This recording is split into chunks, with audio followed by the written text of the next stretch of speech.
एकच नारा, अरे नोकरी आमच्या हक्काची, अरे कोण म्हणता देत नाही, हम सब एक है, हम सब एक है, आवाज दो, आवाज दो।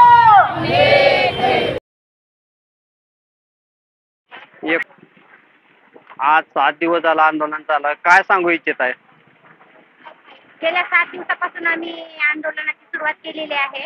शासनाकडे आमची एकच मागणी आहे की 18 वर्षापासून आम्ही सेवा देतोय. कोविड काळात पण सेवा दिलेली आहे आणि अख्ख्या महाराष्ट्राला आम्ही दिवसाला कोविड काळामध्ये 2-2 ते 3-3 हजार इंजेक्शन देऊन माझ्या हाताला हे बघा जखमा झाल्या होत्या.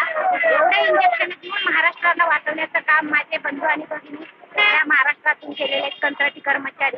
तर शासनाला माझी एवढीच विनंती आहे की त्यांनी आम्ही जे काही सेवा दिलेली आहे त्याचं फल सापडले म्हणून आम्हाला जाता जाता का होईना म्हातारपणाला काठीचा आधार म्हणून समावेशन द्यावं.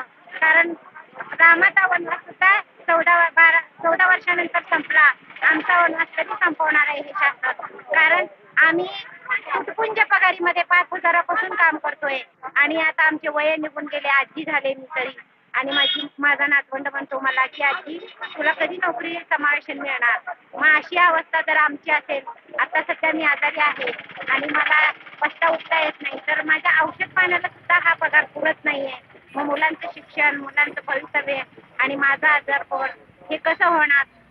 त्यासाठी म्हणून आमचे महाराष्ट्रातले पूर्ण बंधू आणि भगिनी कंत्राटी कर्मचारी 40,000 कर्मचारी आम्ही या आंदोलनामध्ये उतरलेलो आहोत आणि आमची एकच शासनाला विनंती आहे की आमचा GR निघून 15 महिने झाले, आतापर्यंत आम्हाला शासनाने समावेशन दिलं नाही आणि ह्या समावेशनाच्या मागणीसाठी आम्ही आज 7वा दिवस आहे तर जिल्हा परिषदेच्या समोर आंदोलन करतोय आणि कळकळीची विनंती आहे की ह्या शासनाने आमचा आता तरी सहानुभूतीपूर्वक विचार करावा आणि आम्हाला न्याय द्यावा.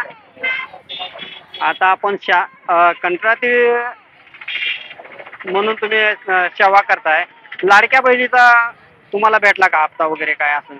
कंत्राटी कर्मचारी म्हणून मी काम करते. अर्धवट म्हणजे दर शासनात पण नाही, दर आम्ही लाडक्या बहिणीत पण नाही. हे शासन म्हणतंय लाडकी बहीण म्हणून, मग आम्ही त्यांची लाडकी बहीण नाही आहोत का? मग आम्हाला लाडक्या बहिणीचा पण हप्ता भेटत नाही आणि आम्हाला शासनात समावेशन पण दिलं जात नाही.